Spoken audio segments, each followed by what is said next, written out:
All right, everybody, what is up? Welcome to Mortal Kombat 2021 spoiler discussion talk. I've again joined by Broly Legs and Goss here. And yeah,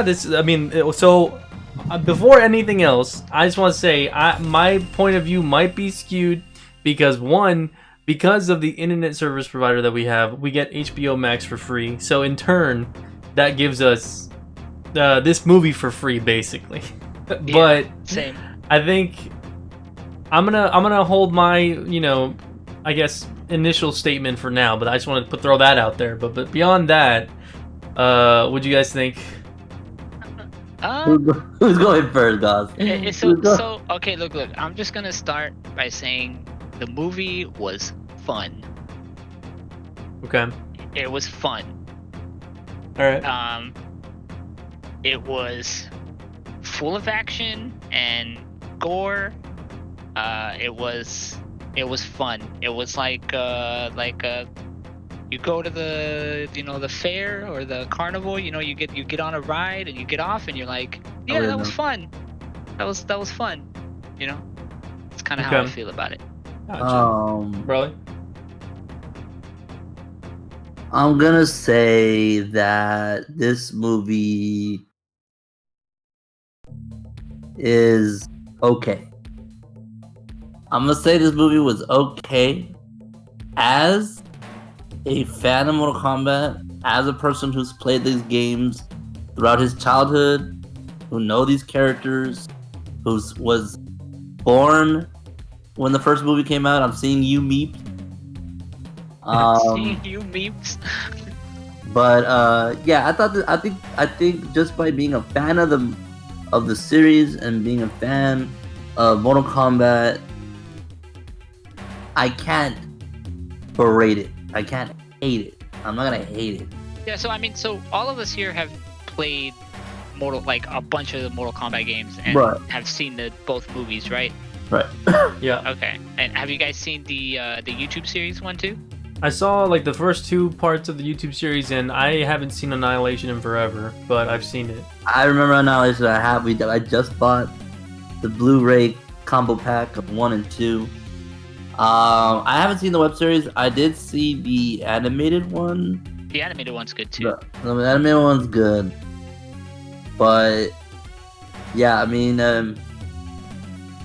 whenever y'all are ready to talk about it, I guess so. Now that you guys got yours out, I'm just gonna say I think for me, again, it teeters on the aspect of I love the franchise. I will say when it comes to the video games, I love the story and how the video games present the characters in their world, especially the newer ones 9 onward. But I'm not a huge Mortal Kombat fan anymore. When it comes to playing the games, I feel like the jankiness of it, the very clunky design of how you dash and how you block and all that stuff. I don't know. For me, I kind of lost myself away from enjoying the franchise that way. But I still do I enjoy seeing seeing it represented in some way because it was part of the childhood for sure. I was in arcades playing Mortal Kombat, and I played Sub-Zero a lot. I played Johnny Cage a lot, and I just think overall, part of that makes you enjoy the movie because you if you're a fan of the franchise and you've been around for so long with it, you just love that. Oh man, Mortal Kombat on the big screen, that aspect kind of never went away when I was watching the movie. But I think just since I'm so ingrained with the roots of the series, there's a lot of things that you gotta win me over to really make me appreciate this movie even further. And I just feel like while I had fun and there were moments where it looked really cool, overall the movie really fell flat for me in a lot of areas that mattered and a lot of characters that I wish were handled better. So that's my initial take on how I can go into detail later as we kind of break down moment to moment here and there. But yeah, overall, I'm glad it was free. you know. And I'm glad I was in the comfort of my home enjoying this instead of going out and paying like total me brawly girlfriend popcorn all that stuff for like $40 or more. Yeah, I mean, I'm gonna do my best. Like I told Matt after watching the film yesterday, I'm gonna do my best to separate because I still think the '95 movie is the gold standard of video game movie. Like that movie had the right cast, the right cheesiness. Because you have to understand, I'm not taking this movie serious. No one's expecting this movie to be, a Godfather level type of movie. We know it's gonna be some kind of, wacky, turn your brain off kind of movie. We know that. We all know that. But I want it to Ash of Disguise Ash. It's a vanilla game. be fun. Oh, sorry, hold on. I was looking at something. Might be. I just wanted it to have some sort of like care and look. And like I said, I'm not gonna try to just go into nostalgia mode and be like, oh, this is not 95, right?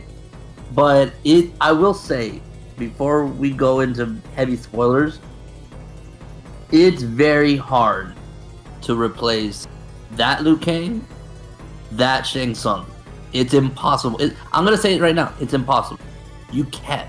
There's no way. No matter what film, no matter what century we're in, I just feel like those characters, that's them.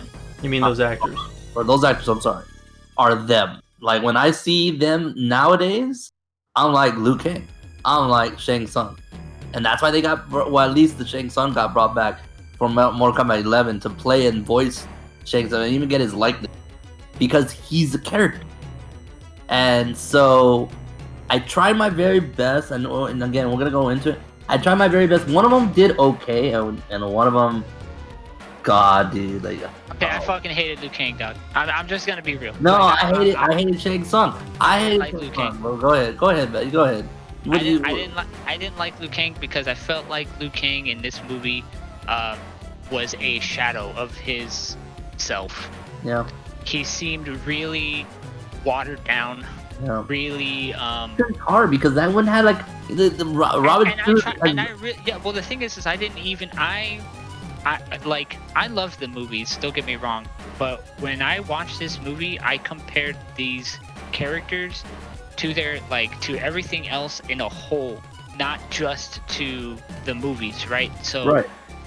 When you're comparing Liu Kang from the video games, the movie, the cartoon, and you package all of that in together, this Liu Kang was a really, really watered down version of that. He seemed so almost bland and just hi, I'm Liu Kang. I have a fireball in my hand. We're gonna do stuff. Liu Kang. That's what it felt like. Someone said that earlier, and I was like, that's what it felt like. It felt like he was just playing a costume, it felt like cosplay. It was really funny, and I like how you say that you don't like Shang Tsung because I actually really enjoyed that character. Man. So here, I'm gonna interject here. So I think something that I want to say that I feel I've noticed in myself from watching things that have been kind of either resurrected or rebooted or something like that. I feel like me personally, I have found that I have a good skill of being able to remove the nostalgia factor whenever I'm watching something new from the same franchise. Yeah. I feel like I'm very, capable of sitting down and being like, okay, this is this director, and this is his story, and this is what he wants to do with these characters. And in my mind, I tell myself, I'm like, you know what? Okay, I'm going to acknowledge that, and I'm going to accept it as if I'm a brand new, viewer to this franchise. And so that's what I did for this movie. I was just like, Scorpion is very different from classic Scorpion. What was it? Kano is very different from classic. I mean, not very different, but in the sense of his placement in the team. And Liu Kang is very different in this movie. Raiden is very different. And so when I'm watching this, I'm just like, I'm giving them a chance, and I'm like, okay, you know what? In this universe, in this version of Liu Kang, he's more classically trained as a monk. He's not an outsider who's barely learning about the tournament. He's known since he's been in this temple with Raiden forever. So how are they going to present Liu Kang in this universe with that background? Me knowing that background. And for me, at first, I was accepting of it. I was like, okay, he's very classically trained. He is a monk. He is somebody who, focuses in on his on his stance and the way he fights and the way he moves in a battle, and all of that. But whenever I find myself doing that, and I give the director, or I give whatever company is making this, the chance. You gotta win me over with this new venture of the character that you're taking this character in, and they didn't do it. Like, Yeah. that's where I come from. It's less about, oh, here's all this history and they didn't meet that standard. It's more so, okay, if you don't want to go to the history and you want to do something different with this character, make it good. And they didn't make it good. And and that's where I fall with Liu Kang, and that's where I fall. Even Kung Lao to an extent. Kung Lao was a lot better, but I think the actor also kind of played him very cheesy at times. Yeah, I agree So with that. So while in action and the way he handled himself in fights was very Kung Lao, the way he spoke and the way he kind of like reacted to other people's intimidation tactics and reacted to other people's, he just came off. Almost made me laugh. I'm Yeah, not gonna lie, some of his 'cause dialogue was pretty just. It was just cheesy and very. I mean, I guess Forced. It this seemed whole almost section forced. of our discussion, we could just talk about characters, and I want to say, like, the top two characters for me out of all of this, top three was definitely Kano, 100%. easily. That was a way of introducing a character that we know in a different way, in this own universe of his own way of being a part of this tournament. But see, the thing is that the way that they did him. See, I want to like double back on your point, right? So how you were saying the way that you tried to view this movie, the way that they did it with Kano was a way where they can appease people that are, because whether you like it or not, people hold this series to like in some sort of regard, right? There's something there that they're gonna compare it to. It's hard not to do that, right? Yeah. Like, and the way Kano was introduced in this movie definitely appeased those people and the people that were looking at it from like your point of view. Yeah, like a new viewer or something like that. Yes. So and that they covered Kano on all fronts, in my opinion, because they did it differently, but it wasn't so different where if you compare him to any of the other Kanos throughout the entire games or the movies, there are a lot of similarities between the two. Yeah. But they just executed it so well that like I don't know. He was definitely my favorite character. It pays a lot into the actor's charisma. The way the actor was able to handle his tone, the way he reacted to people, insulting him, the way he reacted to, insulting other people. All of that. The actor himself really gave a lot of charisma to Kano in the sense of like you never felt like he was on the losing side of an argument unless he was really losing, and I thought it was great. But yeah, my top three was Kano. I thought Sonya Blade was amazing in this movie. I thought she was one of the best parts of the movie because she felt like a fierce woman, but like also, just not. She didn't know about Otherworld, or like she had hints of it. All of her research and all of the things that she tried to do to learn about the Otherworld. She had hints of knowing that. Yeah, and I feel like they gave her a little bit more I like the struggle that they gave her.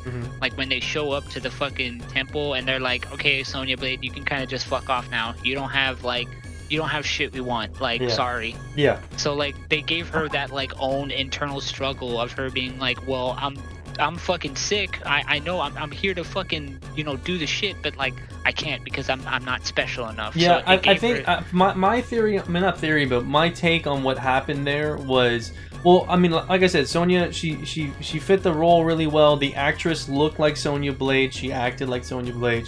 Her fighting, all of her fighting scenes were all great. Like they were really, really well done. Especially her fight with Kano later in the movie. But I think the reason why they say like, oh, you don't have the mark, well then you're not allowed here. Like you're not a fighter, you're not a champion. That pays into like the writing, and the writing is inconsistent already because they're like, oh, they cheat, but then we can't cheat, but we're going to cheat, and then oh, we're gonna have to send our fighters out to you. I'm gonna take Melina, you take Kano, but she doesn't have the mark. Why are they telling her to take Kano? It's just inconsistent writing, but I feel like they sent her away because out of everybody who's there, Cole, Kano, and Sonya and Jax, Sonya's the most capable fighter out of all of them. And so it's kind of hard to show a training sequence with Kung Lao and Liu Kang when I'm pretty sure Sonya could kind of hold her own at least a little bit better than Kano and Cole could have. And Jax, he was basically out for most of the movie. So I feel like that was their way of writing her away for now and being like, oh, you know what, you're not allowed here because you're not actually a fighter. But the real reason why we're making you go away is because out of everybody here, you'd probably fight the best, and that's not like. All they had to do was just say you cannot unlock your Arcana without the marking. Uh-huh. That's all they had to say. They didn't have to say, well, you're kind of like worthless. You're a liability. That's what they kept saying. Oh, you're a liability. You're not welcome here. You can't train with us. Pretty much. And it was even solidified the way Melina had a chance to kill her. And was all like, oh, you don't have the chosen blood. I'm out. And she leaves. Yeah. And it's like, okay, so you're already saying that if you don't have the mark, you're worthless. So you shouldn't even be mentioned. Yet she's able to go and fight somebody that does, beat him, take the Arcana basically, which is cool, but which is part of the story. Everyone has, all these characters that are chosen have the dragon tattoo or dragon marking of birth. Yeah. So, but even there, that's inconsistent because she doesn't take the Arcana. She takes the tattoo, the little birthmark thing, but then, but she learns from Arcana in the same moment for some reason, and it's like, that's what I'm saying. Like, that's all they had to do. I do want to point out that the writing in this movie was garbage. I found out why because we were watching another review soon after because we planned on reviewing this yesterday.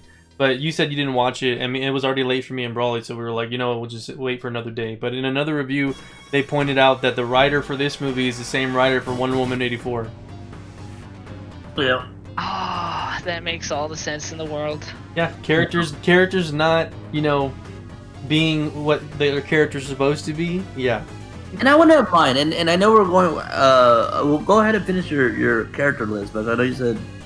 And the last one, again, this is a way of taking a character and making him sway from what we might have known or what the lore might have been. But I thought Sub-Zero was amazing. I thought he was probably, like, all of the moments where he was on screen, like his look, the way he handled himself in combat, the way he, just the way he made the movie like kind of come to life whenever time he showed up. So I thought he was great. I think it was a little silly that him being an assassin and him trying to hunt down and kill all these people, he would make it so fucking obvious with it snowing and it like everything turning to ice and everyone's like, oh, I gotta have my guard up now because I know Sub-Zero's around me. Yeah. But yeah, I think those are my top three in the movie. Like Kano, Sonya, and Sub-Zero. I think those were great casting and just great moments that I'll remember from this movie. Not to say like the guy who played Scorpion was awesome too, but he just wasn't in a lot of it, so it's kind of hard to like pinpoint. I liked Kano a lot. I actually was. This was like one of the saving graces for the movie for me. Actually, my favorite character in Mortal Kombat has always been Cabal, and I was really excited that they put him in the fucking movie, and he was pretty cool. Yeah, I love the like Mandalorian-esque kind of voice filter that he had, where he was just like. I liked his like just the way his dialogue, the way he like talked to people, like. It was so I don't know. It was really cool. It's really hard to put a style to a character who's not said a fucking word for like fucking ever. Yeah. Like so it's really hard to give a character like that like mannerisms and things that they say and how they like direct their speech to you when they're talking. So it's like I think they did a really good job with Cabal. And I was pretty happy. I popped off when he came out. I was like, oh shit, it's fucking Cabal, what the fuck? Like it was pretty cool. Yeah, I think Kano, Cabal, I would say Sub-Zero, but I think there was a point where I kind of like you said with the whole like snow thing, I just kind of got tired of that happening. Like I don't think it has anything to do with the character so much, but like I was like you would like they're like walking and like the window ices up and I'm like, oh, yeah, Sub-Zero again. Like there was a point in the movie where I was like, okay, so like are we just gonna like only see Sub-Zero? Like what's going on here? Yeah, he was in the beginning, and then he was with the Jax part, and then he was in the underworld or like overworld part. Yeah, and so he was a really big focus point for like a good chunk of the beginning of the movie, and it kind of got stale a little bit because it was just a lot of Sub-Zero would show up, they would tussle, and then they would dip, and then Sub-Zero would show up again, and they would fight a little bit, and then like something would happen where they get to run away, and it's kind of like just fucking show me somebody else already. I also think, but I think him as an actor who played like the approach that they had with him and the way that the actor portrayed the character was awesome. I definitely agree with you on that front. I think they did a fucking great job with that. He definitely had that very, even compared to like the movies and the games, he had that like stone demeanor, very cold, right? Like obviously he's Sub-Zero, he's cold. He still has that coldness to him when he speaks. Like he doesn't give a fuck. This dude kills families and kids and wives and has like no remorse about it at all. I think that's why I liked him too, because every form of media that I've had of Sub-Zero, he's kind of been a bitch. Like he kind of like either gets his ass kicked or he like, you know, doesn't step up, or he's just, you know, kind of, he doesn't really know how to control his power that well or something. And in this one, it's just like, no, this is Sub-Zero. He's like one of the final bosses. Like this is how good he is, and he's been alive for centuries and shit. You know what I mean? So I think that's why I liked it, because he definitely came off as like a top tier fighter. And I mean that can kind of segue into, I mean, one more character I want to talk about before. I mean, if Broly, you want to pitch in some other ones too. I really, I was just gonna say, yeah, I mean, I just like, I don't know if it's fair. I mean, we all agree Kano was number one. Number two for me was Sub-Zero. I think he was just badass all around. What he did, his fights were all cool, and he was a boss character, and you know, they gave him some love. And I kind of agree with you that you know, in prior movies he was kind of like meh, he wasn't that great. He was a cameo in Annihilation basically, and in one he, you know, threw some water at him and that was it. So it was kind of dumb. So they gave him some love. So that was really cool. You know, 3. I want to say Scorpion. Even though technically he's only at the end. So I would have to say, beginning and end, but yeah. Well, I mean, beginning he's technically okay. Yeah, okay. So beginning and end, but I guess it'll be between him and Sonya. I think the more I you know, think about it, and the more she's done, like I like her because all around she's the best. Right? I didn't like 2. 2 was more of like, she was like a better. It's kind of like if you fuse the first movie Sonya and the second movie Sonya, this is that Sonya, and that was great. Like she was fierce, great warrior, great fighter, but also like very confident. And the second one wasn't really confident. It was just kind of like, I'm a bitch. Where's Jax? You know, the whole damn time. So this one was really, really cool. So yeah, I think that my top 3 would be that.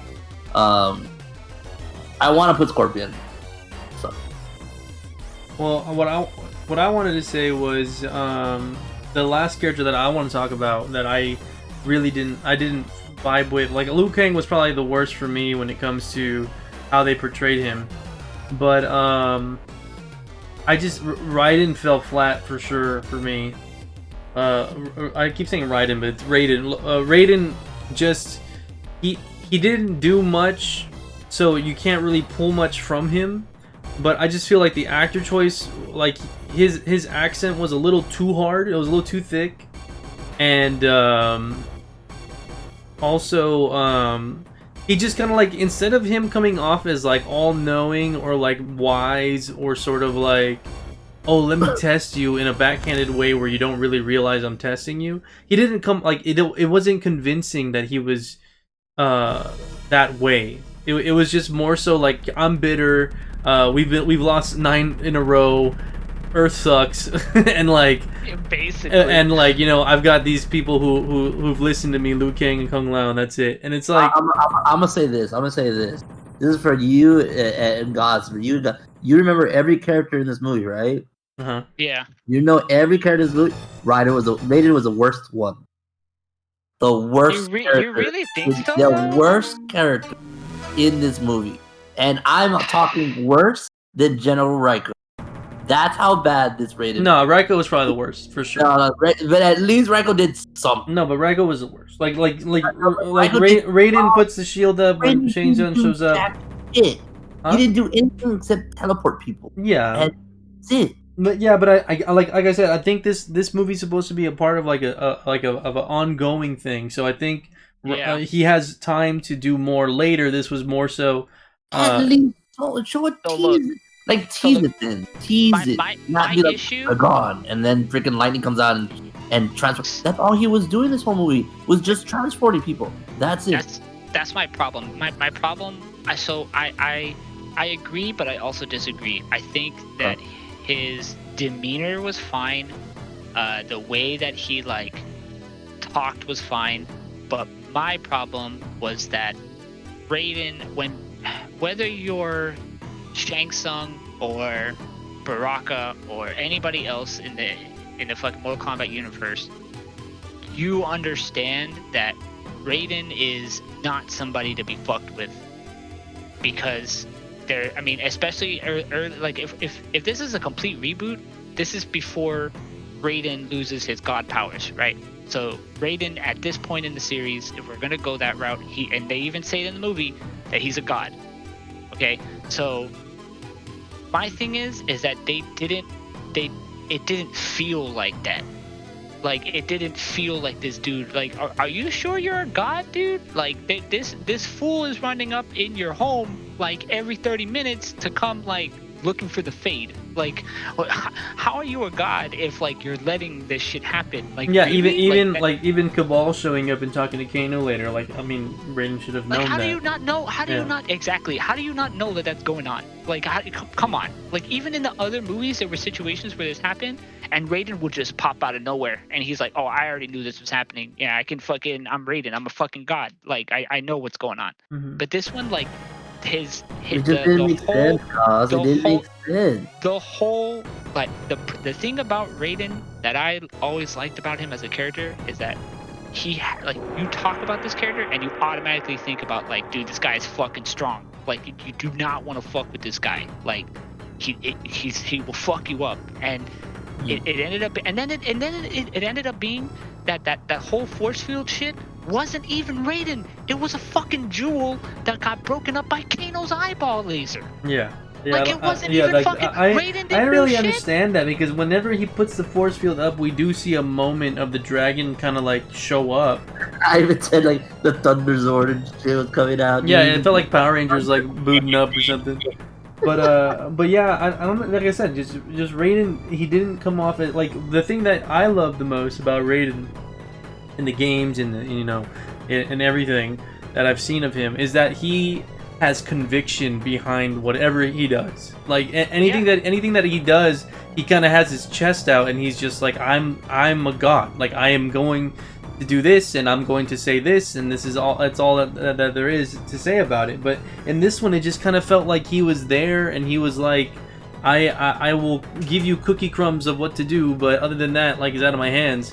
And it's like, you can go that route, but you can also feel badass while being, in the sideline. While doing that, yes. Yeah, that's why I think it leans more so on the actor choice and also, like, the accent, and then also the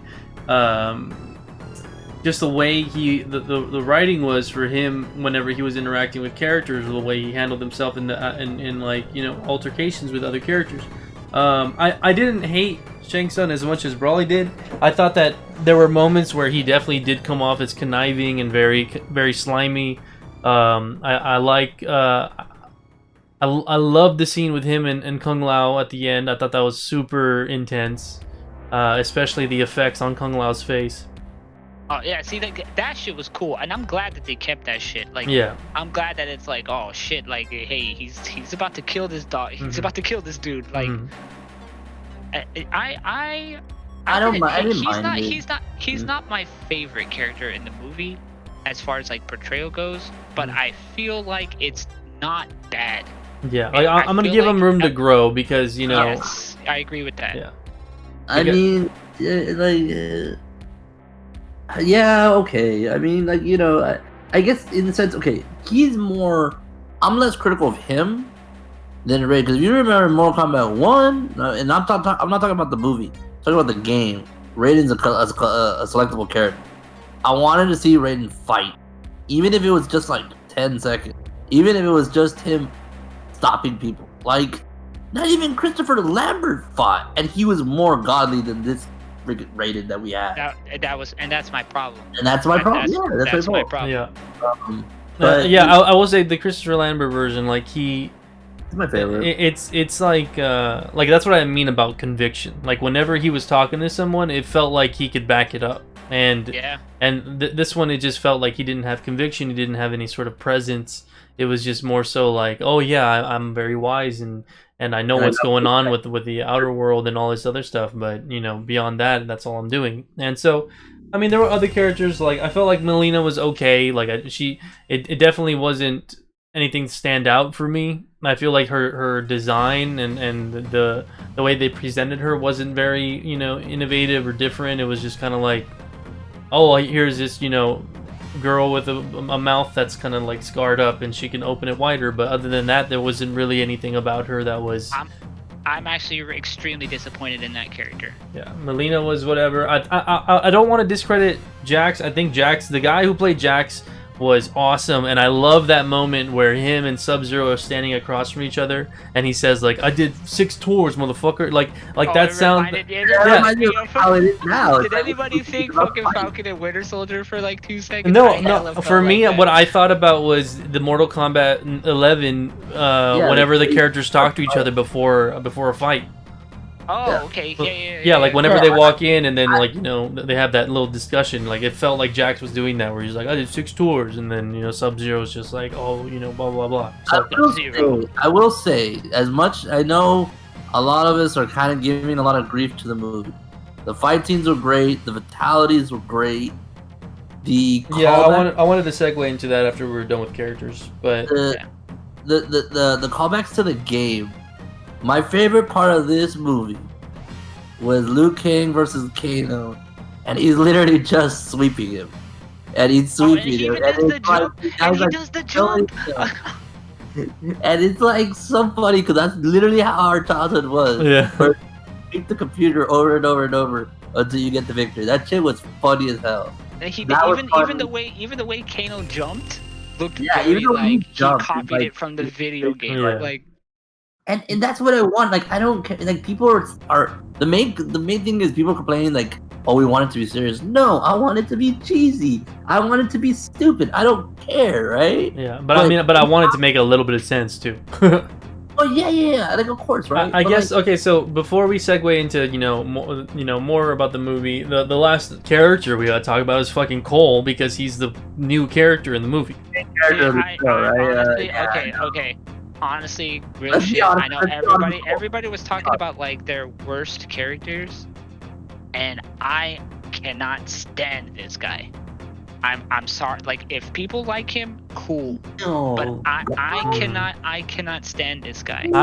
That's surprising, because for me, I told Brawley after the movie ended, I was like, you know what, Cole has literally the blueprint and the writing to be a character that everybody hates. Like, everything about him and the way he's introduced and the way he's tossed about in the movie has has a perfect recipe for being a character that was unneeded and no one likes and blah blah blah. But for me, for some reason, there was a small bit of me that was just like, I don't hate him. Like the whole time I was watching, I was like, okay, you know, it's bearable. Like he could have been way worse, and he could have had like no charisma or no presence at all. But like, I feel like overall the dialogue they gave him was just bad.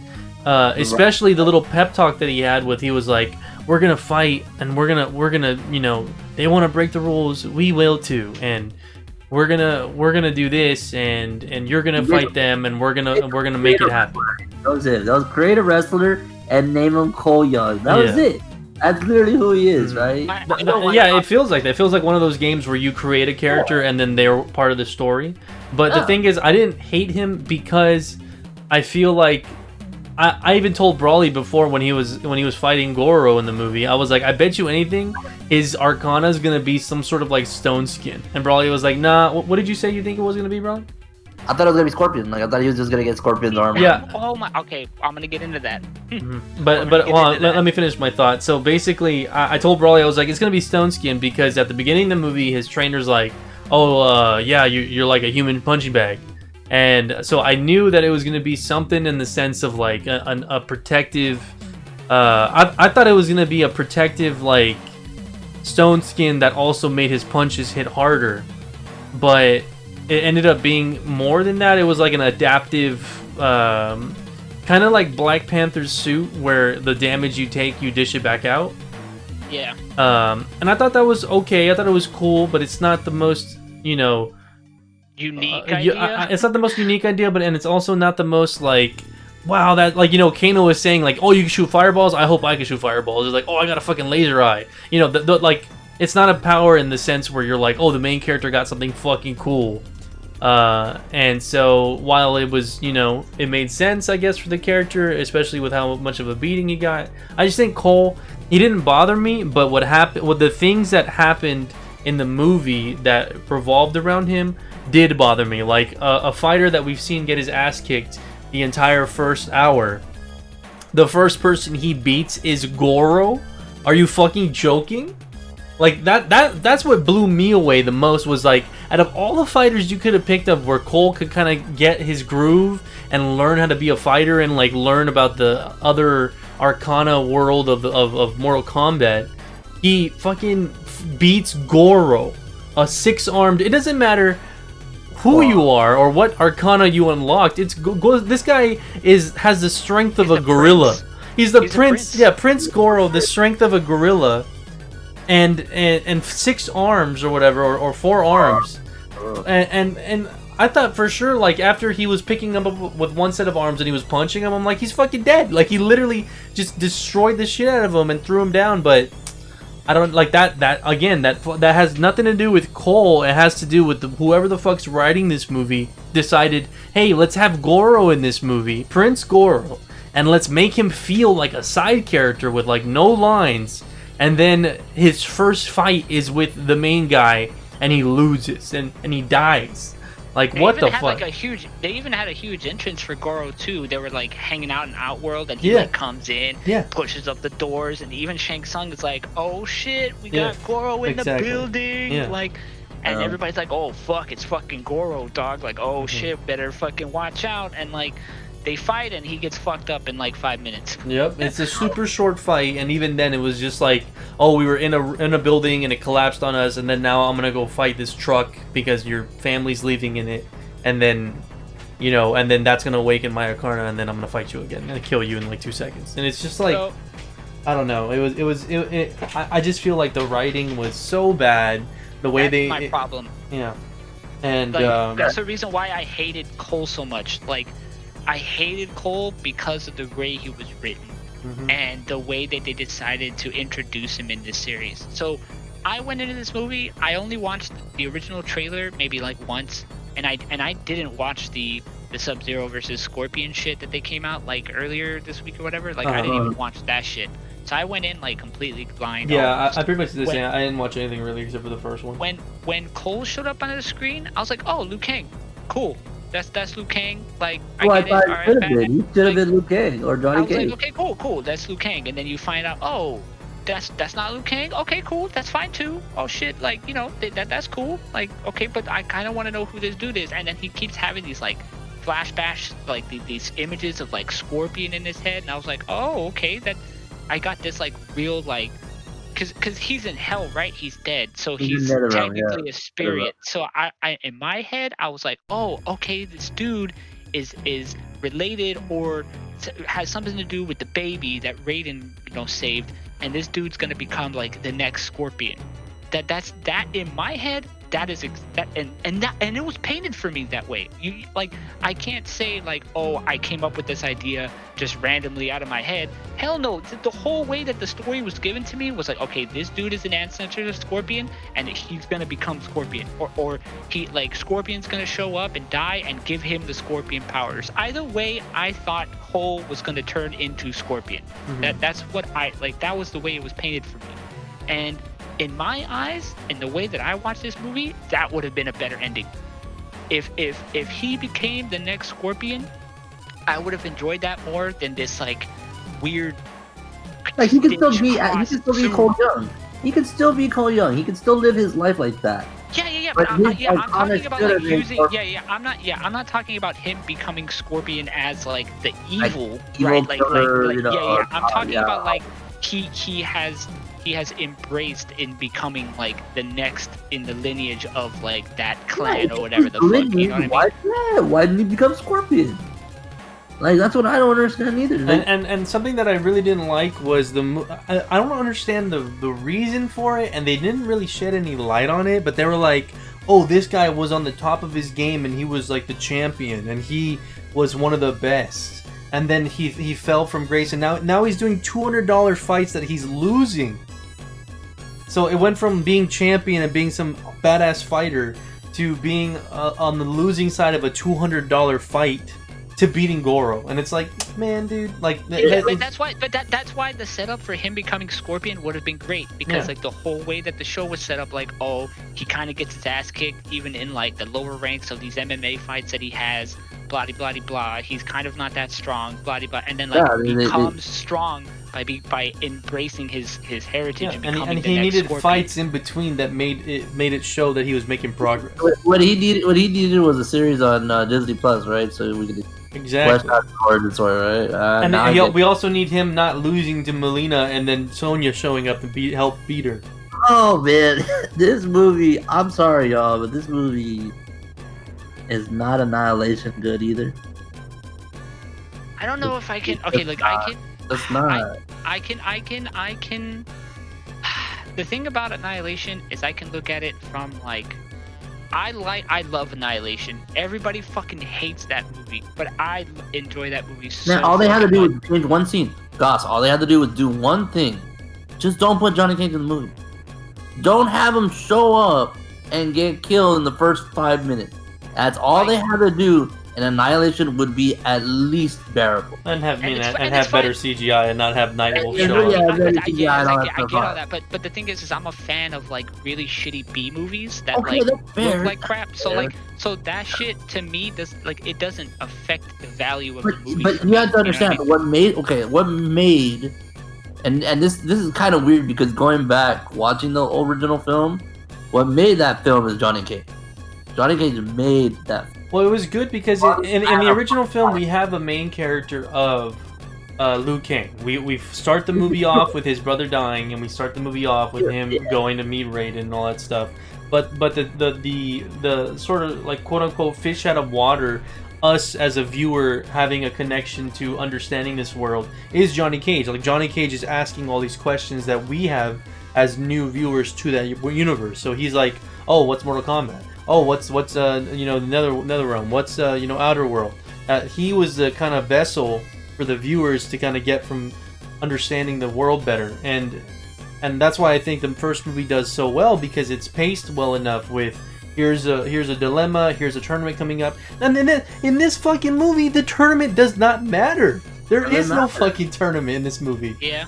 I think that the tournament's gonna be later, I guess. Yeah, because at the end, well, that's the thing too, is that he says death is just a portal, so like some of these characters could come back or whatever. I They're don't know. gonna come back. They're gonna come We're back gonna in get smoked. remnants. We're gonna get Yeah, Yeah, smoked. we're gonna get smoked. It's gonna we're be gonna get different smoked. in a way, but I think what they're doing is all of these deaths and my champions dying and blah blah blah. Tournament hasn't started yet, so we were trying to sabotage you, but when the tournament starts, that's actually gonna be what's the deciding factor of the 10th victory or not in a row.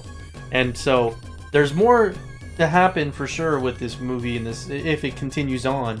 But I think it's just overall, like I don't want to. I think it's a little bit better than Annihilation, but I also think Annihilation just sticks better with how the characters should have developed, other than Johnny Cage. But Annihilation has some bad dialogue too, and I like fucking. It does. Yeah, It does. But we the know thing, the thing about Annihilation though is the way I look at Annihilation is your nostalgia, rose tinted glasses fucking movie. Like the company who made that movie was like, you know what? You like all these fucking weird niche characters. You like fucking crazy. You fucking play the game. You like animalities and shit. You like fucking. The animators killed it for me. The animators Yeah, killed but it. I know they were bad, but my They point killed being is that like all of that shit was literally just a cash grab But to I the like people that Shao like. That, I thought Shao that- Kahn was sick. I thought Shao Kahn was sick. But Like, yeah. but thought Cyborg that's was all sick. it was. It was like, Cyborg? oh shit, fucking, we got Or Sub-Zero's, Cyrax. Sub-Zero's brother, we got fucking Cyrax, we got Android Smoke, we have fucking like all Motaro. this, dude, Botaro showed up, we have fucking Yeah, like yeah, we have yeah, all these crazy characters that weren't in the first movie that a lot at this point are like so like they're just like we just want to see the cool shit. That's it. Like at this point. For me, Annihilation isn't about dialogue. It isn't about CGI effects. It isn't about any of that. It's a fucking Mortal Kombat movie with a bunch of crazy characters doing a bunch of crazy shit. Like, and that's it. Like, and all that other weird, shitty, cheesy, bad CGI and dialogue, it just adds to the cake for me because it ends up being almost a comedy in a way. Like one of my favorite scenes in the whole movie is where fucking Nightwolf shows up and he fucking has like Liu Kang like tripping out on mushrooms or whatever in the fucking desert and he's like, your animality, and like dude, that shit was so fun. Like just his dialogue and the way that he said that shit Wasn't just Nightwolf played by hilarious like to a me. white guy too? I think so. I don't know. But like this new movie did not appeal to like like I said, the only thing that was nostalgic for me was the fact that my favorite character is in the movie. That's it. Like there was no nostalgia shit for me They at all. did Like, tease Johnny Cage, just so you guys know. like they oh did cool, tease we Johnny knew. Cage. But the thing is that to me wasn't even like oh shit Johnny Yeah, Cage. Like yeah, I of course, knew that shit's gonna happen, bro. Like that was why I didn't like the fact that Melina was in the movie. Because honestly, if you put Katana in the movie first and then introduce Melina, I would have been more hyped. Yeah. Melina's like a clone. Like they always have a fucking. But see, but Oh, the thing is, Melina if could come Melina's a clone, back, but and that's Melina my could be problem. the- But that's my problem. If you're I gonna know. introduce Melina, like, and one, Melina didn't even really get introduced. Like she had like Yeah, like I two don't know, lines. two Yeah, lines maybe. Yeah. I was like, dude, oh, like that was the one. Like that's my thing. Just I'm telling you, all the people in that writing world of this suck. movie was just so fucking bad, dude. All the people in that world sucked. All of them sucked. I know you like Shang Tsung, and guess what? And I kind of like the way he took. Okay, he did the "Your Soul Is Mine," not the line, but the action of it better than the first movie. So I'll give him that, right? I'll give him that. But man, that guy had no expression. That guy was just talking. I feel like Oh, the yeah. first time we see him, yeah, he wasn't that convincing. The second time we see him, where he shows up and he's like, "The lazy gods don't care about what I'm doing," and blah. Like I thought all that was good. I think you should rewatch that part again think because it's- he's a little bit more yeah. convincing in that side. But it's just like it's hard because they kind of like they tease him more than anything, and he's in the film half the damn time. No. And they're like teasing him to be, and then like, oh, but this is all set up for because they're gonna have 4 of these movies, and I'm like, bro, do we really want 4 of these movies? Like, really? Like, I don't know. I mean, I don't- the thing is, if you think all of Outer World was bad, all of them are dead. So whatever rises from those dead bodies could be better, and we could get a better Melina. We could get a better, I don't think it's- Kano's dead. I don't think Kano's dead. no, I think well, according to the rules, he's dead. See, that's Yeah, the where- rules that's how- say that if the little marking passes after someone dies, then that's how it happens. See, I don't. But- Then I feel like that's such a fucking shitty cop out because Oh, I'm yeah. not gonna lie. The But whole they did that in the Knowledge one, too. the one problem I had with Kano was the fact that they used this Arcana bullshit to retcon how he gets his fucking laser eye. And I know that that's being nitpicky and Oh, comparing because you to want the Kano. cyborg part, right? I You want the that level. fucking yes. I want like where his fucking half of his face is metal. Well, you See, know, when, when the lizard scratched his face, when Reptile scratched. Oh yeah, by the way, that's quote unquote Reptile. Okay, dude. Like, Well, it's better. Okay, look, it's better in the sense of it's actually reptile and not some human being reptile. but But you can be both. it's not. But you Yeah, I can be know. both- but I you can be know, both. I know, Yeah, I and know. I mean, but I just feel like the way Reptile was handled in the first movie was okay because it's a reptile The that fight gets scene was thrown. good. The Yeah, fight that scene gets made- thrown into like a crypt of a body or whatever. But you know, that could happen in the second movie. So it's like, you know, who knows? Reptile is not a character that's I supposed to guess. be, you know, super I dialogue driven. You guys, I want to know from both of you guys. You go back and watch the fight between Johnny Cage and Scorpion. Is there any fight in this movie that was better? Yeah, No. I mean, no, I mean, I think Johnny Cage and Scorpion was cool because it was like we started in the woods and we have this like, oh, I'm gonna play to my strengths as Johnny Cage to get this to happen. But I think like both the way Scorpion and Sub-Zero were handled in that movie weren't exactly amazing either. Like Scorpion was a little bit better for sure. I don't know what else. Okay, but what else do you want from? I'm comparing it to this movie. So I think the way Sub-Zero defeats Jax in this movie was so fucking cool. And Yeah, the way that Okay. and the way that that Kung Lao defeats that fucking flying bitch was so fucking cool. So like That's talking about the vitality. yeah, okay, the talent but is cool. the fighting, like the fight between Sonya and Kano in the house was really cool. Like they get to a point where they're holding each other and they fucking burst through the window outside and then Sonya's using her own cabin as like, you know, going under it and slashing his fucking like leg and shit. Like it was very creative and it was very like, I'm a special ops fighter, Sonya Blade, and here's Kano, ruthless fucking assassin guy, and we're just going balls to the wall in this fucking little RV, and I thought it was fucking cool. Yeah, I mean they're going balls to walls, and yeah, like the fight's good. I don't know, like even comparing any of the fights to Liu Kang versus Reptile, like none of these fights really go that long, right? Except for what Goro and Cole, and none of us like that Yeah, fight. exactly. That was a problem too. Is the fights didn't last long. The fights were Yeah. over within Everything was 5 minutes. rushed. Everything was rushed. In the last 30 minutes, Mhm. they were like, "All right, we're gonna do the tournament. Let's get everyone to fight each person and go right." And every fight was like And a minute. that's what I stated when I finished the movie yesterday. I said, man, the first like all the way up to the point where Kano fights Reptile and kills him by ripping his heart out. That whole section of the movie was great. Like the beginning with Scorpion and the baby, leading up to meeting Cole, and then Jax showing up, and then Sub-Zero destroying Jax's arms, all the way to where Kano is at, and the dialogue with Kano to defeating Reptile. All of that was good. That was a solid experience. I was there. I was like, oh man, the Mortal Kombat, cool. But then after that, after they start going and finding the Raiden's temple, that's where it kind of just.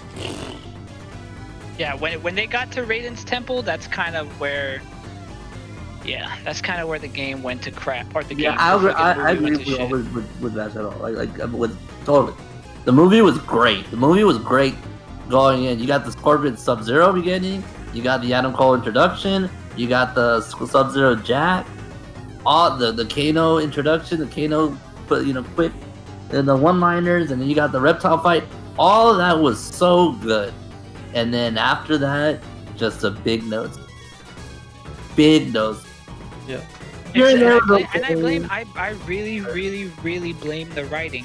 Like really bad. I blame like all of my gripes with the movie, all of my issues and problems can be solved with just better writing. Yeah, because I think the actors could have done it. Like, I think all the people who were... I mean, maybe Liu Kang had to be, like, directed to act differently because he was classically trained, and he's a monk. He's very, very, like, spiritual and very... And Kung Lao. Kung Lao's fucking the way he did, like, I don't even think that was his. I don't even think that was writing at that point. Like the way he talked and just like delivered his voice was just weird. Like he was like, Yeah. "Hi." I mean, I thought he looked great in the suit, and I thought the way he handled the hat was super cool. Like all of his choreography was really, really well done.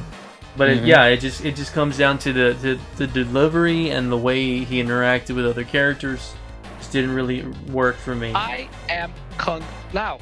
You will fight me now. Yeah. And I was like, dude, okay, dude. Like, why do you sound like you have no Like, he sounded like emotionless almost. It sounded like he was trying to come off as like kind of casual, like I don't care vibe. No, right? it was like he was like trying. Like at times he was like trying to be mischievous. Like whenever they're having dinner, and he was just like, "Oh, maybe you should lay off the egg rolls," and then he just like eats it, and then I don't know. He's just like smiling at the corner of his mouth, and he's just like, "You're a failure. You don't know how to fight, and you're the weakest one here." But like it just doesn't come off as like cool. It just comes off as just like. You're trying to insult this guy, but it's not really hitting well, you know? Yeah. And it also didn't. I mean, that it didn't feel that. I don't think that dinner scene was the best scene of the damn fight. Like In the temple, yeah. The tail scene was so hilarious. I died laughing because they're just trying to piss off Kano, and Kano's getting so fucking mad when he gets. I mean, I know you don't like that retcon goss, but that shit was funny as hell, dude. I love that part. I mean, that's cool, man. Like I said, like I said before, I complained. I was just saying it. At that point, it's me being nitpicky and comparing, old Kano to like this new stuff, and that's why I made that. Like I said that, but it's cool. But like, dude, I as a fan of the series, you definitely do what, like, cause like imagine, right, like. You see him get scratched by Reptile. The moment he got scratched, I was like, that's how he's gonna get the robot eye. Like that shit's gonna get infected. I have expected for him to get scratched and then like acid to like melt half his face. I thought Reptile was either gonna bite his face where the scratch was, or I thought his like acid something was gonna melt away at it, and then the monks were gonna heal it or something. Yeah, see, so like I thought that was gonna happen, and in honesty, if that had happened that way, I would have been more excited, right? I mean, this is just the one flaw I have with Kano. Everything else about him was amazing. It's just me being nitpicky because I'm like, oh, I want the cyborg guy. yeah, I want him to have a fucking cyborg guy. Fucking Kano. You know what my flaw is, guys? You know what my flaw is with Kano? They should not have made him bad. They should have just kept him on the good side. You know what? That would have actually been sick. Honestly, I felt like it was going to happen, and I thought that would have been on the stupidest thing too. Like, oh, we'll give you more money, and I get it, right? Like, it's Kano. He wants money, and they teased it because he took the deal because it's $3 million and stuff. But like, come on, dude. But it would have been cool to see. It would have been cool to see Kano. It would have been cool to see Kano fight for the side of Earthrealm. Like, let his betrayal come later or something. Like, it would have been cool. Yeah. It was too soon. Because right when he betrayed, it's like, bro, then he fights Sonya, and then everything kind of goes. Because the thing is they wrote him into like him being a part of like this warrior team. They did it so well with this character where he's not necessarily an ally to any of these people, but he's there because he has his own agenda. You know what I mean? So it's not like he's over there being buddy with these guys, because even the dialogue that he has with the rest of the cast throughout the entire time that he's on their side of the team, he gives them shit. Like, he's like, man, y'all fucking suck. Like, I'm the fucking Black Dragon, bro. Like, I'm the shit. I will fuck all of you up. And he keeps that demeanor throughout the entire fucking movie. So like, I would have liked it if I would have liked it if he would have stayed on the side of Earthrealm and fought for Earthrealm, and then like towards the end or something where like they use Kano as kind of like a last resort, like Shang Tsung realizes like, oh shit, I'm getting fucked up, like I need to fucking have an ace in the hole, and like starts fucking like trying to recruit Kano because he knows Kano's like not necessarily a good guy. Yeah. See, I would have liked it if they had gone that route, but this whole like, oh, here's Kano, he's a part of the good guys, and now he's a bad guy, and it's like, well, I mean, we kind of already knew that he was a bad guy. Dude, Like, I just thought what I thought was funny was like once they get to the temple, we see like honestly, when Liu Kang and Kung Lao are training these guys or testing them out, and you see how pitiful they are against them.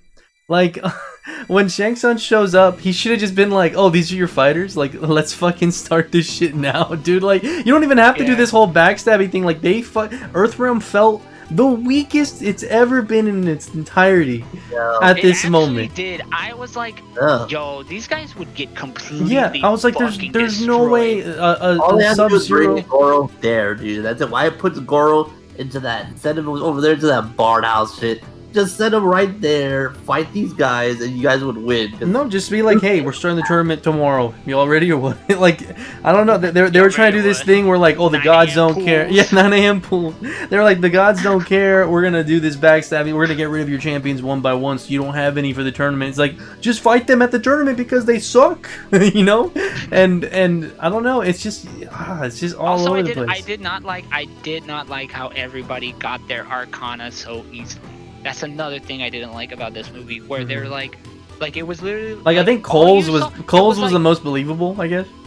Yes, and yeah, I guess so. I thought Kano's was probably the most like interesting to me. Because, I don't think so. They were just like, oh, let's make him angry, and his anger. Like I feel like his anger would have been around when he was doing deals and someone fucked him over or something. The thing is that well, first of all, he didn't become. Remember how they said in the story he didn't have that symbol until way later, until he killed somebody who had it. So I don't know if he would have had an opportunity where he would get so upset that he would learn about it or like learn his Arcana. But the thing is that the way they delivered it with the dinner scene was a little bit more creative than just like Kung Lao and Liu Kang beating the shit out of Cole and then being like, all right, dog, you suck, get out of here, and then like leave, and then he's just like getting his ass beat by Goro, and he's like, "Oh, okay, I got it now." Yeah, I think for Kano's, what, bro? None of them got it from training. That's basically. Yeah, I think that's my thing is that instead of the dinner scene where they're like, "Oh, let's make fun of this guy for being a failure," and that's how he's gonna get it. I think it would have been better if Kano, like, you know, Kano was just saying like, "Oh, you only know one trick, you can just sweep, blah blah blah." That little sparring session was more of like a jokey one, but it would have been great if the dinner scene escalated to where Kano said, "Let's fight," and then we go out, and then he gets humiliated, like Kung Lao just beats the shit out of him, and then he gets angry enough to where he shoots a laser. I can see your point, but I will say that I feel like the reason why they did it this way is because I feel like. Because you get it throughout the movie, right? And everybody knows that has watched either the movies or played the video games. You know that Kano, he's gonna get his ass kicked. And the thing about him is that he's so used to it already that like you even saw it in the movie where like he talked shit to Sonya, got his ass kicked. Sonya literally could have killed him, and he was like already cool with dying. So like he's like, yeah, dude, just fucking kill me already. Like whatever, I don't care, just fucking kill me. So like I feel like him fighting. He doesn't like he's so used to getting knocked down so much already that it's like that's not gonna help him learn how to get his Arcana because he's just so used to getting his ass kicked. Like it's just the way it is. Like but he's an escape artist and he has a silver tongue, so he knows how to like weasel his way out of like these certain situations, right? The thing about Kano is, and that we know for sure, is that he's prideful. So it's not about whether or not he can fight or kill somebody or if he gets killed, because he doesn't care about that. But he does care about who he is and his pride. And when they started like jabbing at him and like at who he is as a because you can even tell it got to the point where he's like, I'm the fucking Black Dragon. Like, do you even know who the fuck I am? Like, dude, I fucking like I've been doing shit like this, worse than shit than this, and I'm banned and like or wanted in 34 countries and shit. So like he was very, very big about his ego and how he like presents himself and how people see him. So when those two were like, because you could even tell that both Kung Lao and Liu Kang were starting to notice that like, oh, this is what he cares about. He doesn't care about losing a fight. He doesn't care about getting his ass kicked. He cares about whether or not like people are afraid of him or fear him or he doesn't want his ego shot down. So that's why they did that. And I like that aspect and that take on giving him his Arcana, quote unquote, way more than Liu Kang's, and definitely way more than Sonya's, because Sonya's was literally like, oh, I killed Sonya him, got hers now off screen, yeah. Yeah, but that's bullshit. Like, Yeah. like it's bullshit. And then Jax is like, oh, I got shitty arms. Now I've got dope arms, and they just like transformed. I was like, what? How? I What know. the fuck? I What know. the fuck? Like, I was telling Brawley, I think what would have made more sense if they wanted to go the route about the arms being his Arcana. I think the arms should have looked that way from the beginning, I agree with that. but he didn't have full control of them, or he didn't really know how to utilize them well. Yeah, because Nah. I mean, even in when he's like, because you could tell he's like, this isn't me. These aren't my arms. This isn't Yeah. fucking me. Yeah. Like, I feel like I if think he, that would have like- worked better because his Arcana could have been like a more secured and more fortified backbone, and in turn that helps like the strength of his arms work better. You know yeah, what I mean? because it gives him internal struggle because Yeah. he has this fucking these awesome arms, but he doesn't know how to use them correctly. And even even at you the know, end of his fight with Reiko, he says like, "Yeah, these motherfuckers work," and that could have played into like, "Oh, they didn't work before, and they weren't working properly, but now they work because he awakened his Arcana." yeah. So I think that would have And been that a was good also- fix. Like even that Arcana, like the way he got it was like, really, dude? Like that's what happened? You have some fucking like nano cyborg technology in your fucking arms? Well, I that think just, like, it was more so the where's the fact Wakandans? that Where's Sonya the was about to Wakandans? die. Where are the Wakandans? Yeah. We need Where's we the need car? to show- Where's Black we need to show Panther at? up- We need to show up and give this dude some Winter Soldier arms Yeah. and just be done with it. Like, Well, come on. I guess to end it, we can just talk about the final fight scene.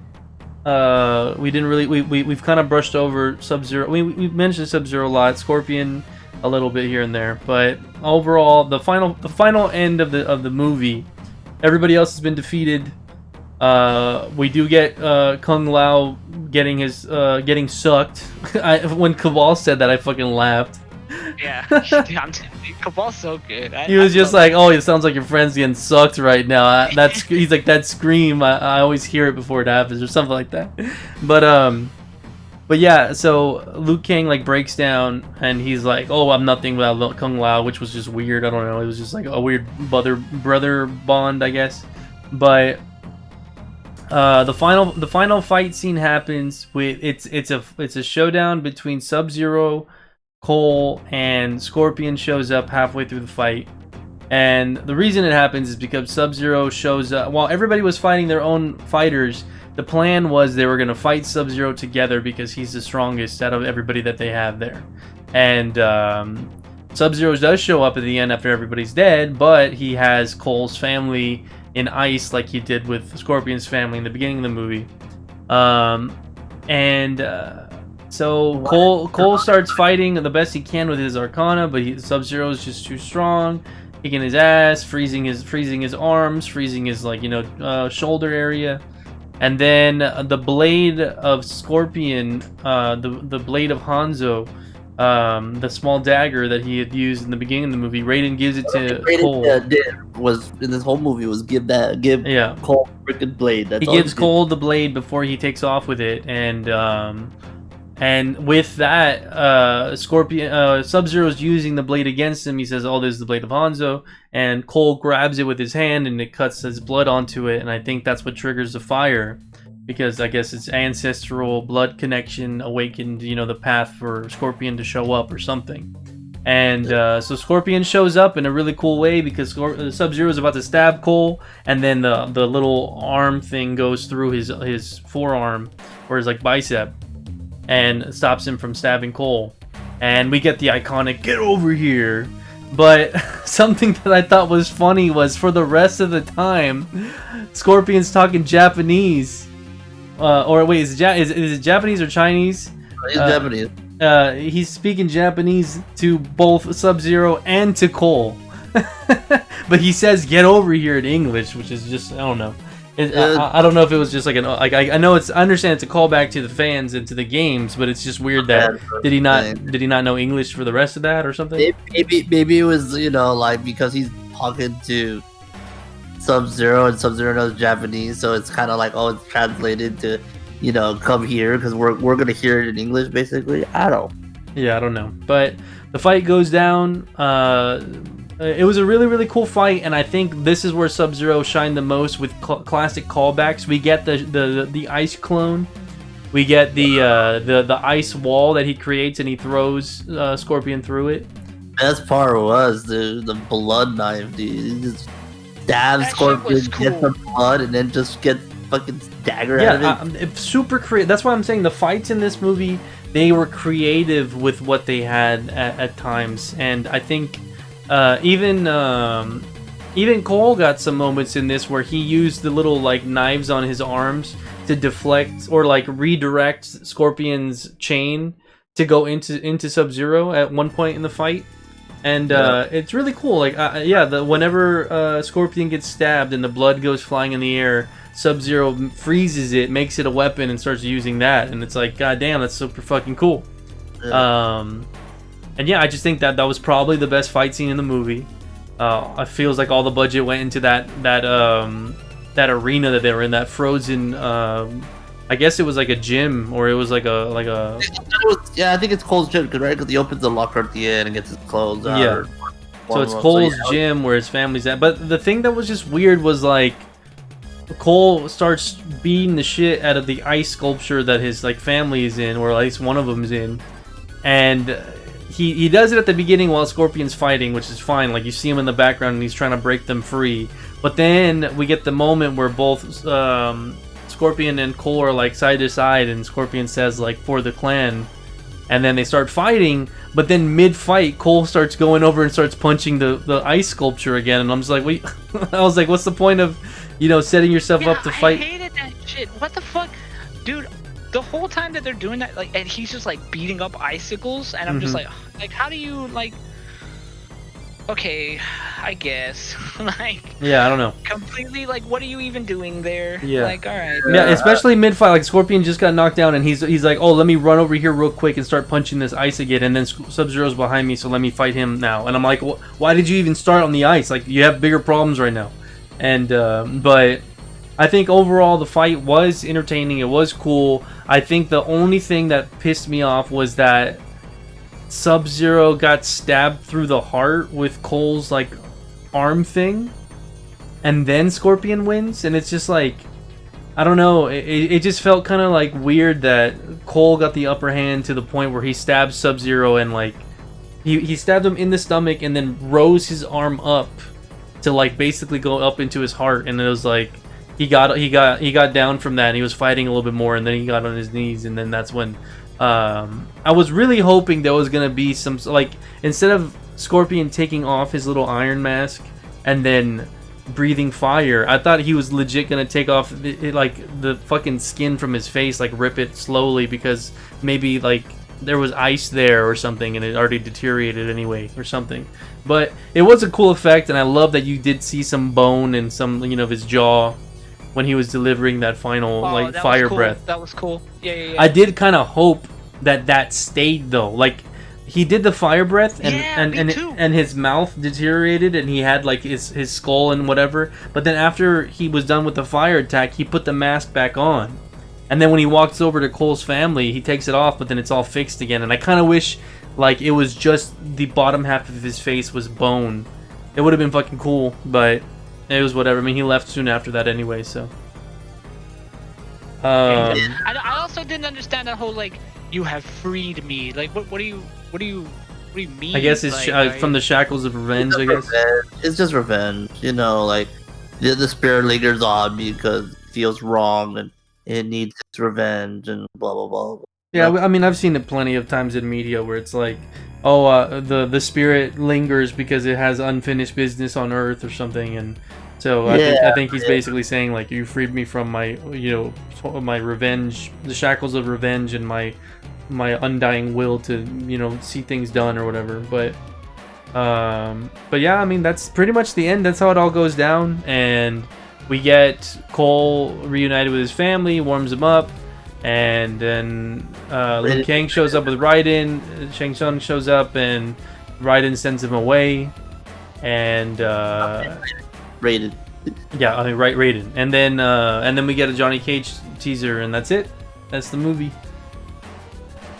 There was I was surprised. I was honestly surprised we didn't get some kind of post-credit scene, but with how the movie was handled and how things unfolded, I don't know if it's one of those things where it's like, I'm not gonna sit here and be like, man, I really want a sequel. But if a sequel was announced, I'm gonna watch it. You know. Yeah, I'm gonna go pay for it because what if HBO Max is not around? Yeah, if HBO Max isn't around for that anymore, then I don't know.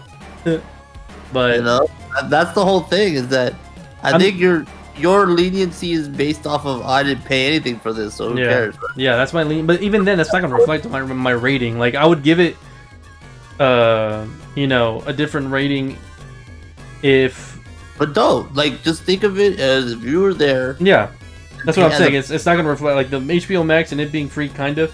It's not going to reflect on how I feel about the movie, even if I paid for it or not. And you can bring it up and you can be like, oh, I didn't pay, so, that's nice. But even then, it's just like... Yeah, you got to call a spade a spade, I'm gonna give my rating, I'm gonna start it off, and I'm gonna give this movie, like, a 4. Like, a 3 or a 4. Like, definitely below average, definitely a lot... to be desired, and a lot of things just went wrong. And the only reason why I'm leaning more to a 4 rather than a 3 is because some of the characters really, like, some of the characters and some of the fight scenes actually would make me come back and want to watch those fight scenes specifically. Yeah. Well, let's go with Brawley next. I think at the end of the day, this film is tied to Cole. That's what the movie wanted. That's what the directors wanted. That's what the film screenplay writers and everybody, all this, they all wanted because of this. If this wasn't Cole, this was Johnny Cage, this is Liu Kang, it'd be maybe a different story. If not, we were supposed to, check this character out. And to be honest, the character just doesn't do it. He doesn't show me enough. And if it could be the right, I don't think it's the actor because everyone gives a lot of praise to the actor, and I think his fighting was good, for when he fought. But at the end of the day, like, if I was not a fan of Mortal Kombat, this is like a 2. But because I'm a fan of Mortal Kombat, because there are some Easter eggs in there, because there's some references, because the fatalities were really cool. And one thing we didn't talk about was, what was that soundtrack? That soundtrack was like none of it. It was only the last scene, that last fight, that had something. That had something, and even then it was like, hey, like it's cool, but like not really. The credits had the best song. And to its credit, and just, I'm not trying to mention this too many times, but the first movie, even with all the cheesiness and all the characters that we love and all that stuff, to be honest, the fights had music, had, really cool sound effects and all that stuff. Yeah, I still remember when fucking, dum, dum, dum, dum, dum, dum, dum, dum, dum. And it's not even just like Mortal Kombat music, it's just straight up like very intense, I'm about to get my ass kicked music. So, Kano and Vibes Up gives a star, like a point. I'm gonna give it a 4 as well. I think a 4. I'm in the same boat as you, but I want to give it a 3. But I feel like there was at least, it's enjoyable enough to give it a 4 and not totally crap on it. But I think, in my opinion, it's not better than Annihilation. Annihilation is a 4.1. All right, and Goss? I'm gonna give it a 4.5 to a 5. It was fun, and that's about it. I will have to point out that I was definitely faded while I watched the movie, and so that definitely helped because we got him, boys. We got him. I'm calling cops. I got him on recording. It definitely helped with like the action and the gore and the fight scene, so which I enjoyed a lot. I thought that Kano definitely needed to go to the chiropractor to fix his back from carrying this whole fucking movie. I enjoyed the fact that my favorite character was in the movie, and they gave him more lines than fucking Melina, and he had like, personality to his character, which I really, really enjoyed. Something that Raiden didn't have. Yeah, something that Raiden didn't even. Cabal had more characteristic to his character than fucking Raiden, than fucking Kung Lao. Like, it's crazy. Anyway, so I give the movie a 4.5 out of 5 just really based on that. Everything else about the movie is just awful. Like, it's just so awful. Like, the story is awful. The main character is so pointless and bland. All of the characters that that you grew up and fell in love with, some of them are just written really poorly. The overall like story is all over the place. The way that like we said before, there wasn't even really a fucking tournament, and that's all they fucking talked about for like the fucking halfway through the movie was, we gotta fuck him up before the tournament. Yo, the tournament's coming up. We gotta get ready. Yo, we gotta go fucking kill him before the tournament. Tournament's coming up. Tournament. And like the tournament didn't even fucking happen. So it's like, where the fuck are you going? So like the writing was just so over the place, so bad. Some of the acting even was just like, it's just so cringeworthy. Yeah. And honestly, like, I'm gonna give it a 4.5. That's what I'm gonna give it. I'm gonna give it 4.5. Mid rating rant. He knocked it down from 5 to 4.5. Secured. That's how it goes. Yeah. Yeah. All right. So we got 2 4s and a 4.5. Very, just below average movie. Definitely won't be remembered in like 10 years from now. It's fun. Go watch it if you're drunk or if you're drunk with friends and you're having if you're having like a 11 p.m. hanging out playing games and shit, just throw this on if you want. But just watch the first hour and that's it. Turn it off. Watch the first hour, turn it off. Not even, just watch the last like 10 minutes. No, you gotta get the beginning. You gotta get the. All right, yeah. Watch the first 15 to 20 minutes, and then watch the last fight, and you're good. And you're good. Yeah, there you go. That's it. But all right, guys, I think that'll be it for today. That'll be it for the discussion. Thank you so much for everybody who's in the chat live watching us and just typing along if you wanted. I appreciate everybody who's here. Thank you again, Broly and Goss, for being here and talking about this movie with me. Like I've mentioned before, we did just finish the entirety of Falcon and the Winter Soldier. We watched it week by week. And we're I miss it, yeah. And I think the next thing that we're probably gonna watch and discuss is probably Loki episode 1. But if let's do Invincible. I want to do Invincible. I heard it's really fucking good. Maybe, maybe we'll think about doing Invincible. That might be cool. I know a lot of people have been talking about it, so that'd be cool. I want to do it. But I heard it's really good. Yeah, but all right, that's it for this one. If you're watching on YouTube, know that we do these discussions on twitch.tv/vash. I do it live, and if you want to be updated on when we're going to do our next discussion, or what are we going to talk about, just look up my Twitter. It's in my YouTube information, and then also I do have a Discord that you could find through my Twitch. So thank you so much for being here, and we'll see you in the next movie, anime, freaking TV show, whatever the hell we're gonna watch next. The next discussion. The next discussion. All right, peace, y'all.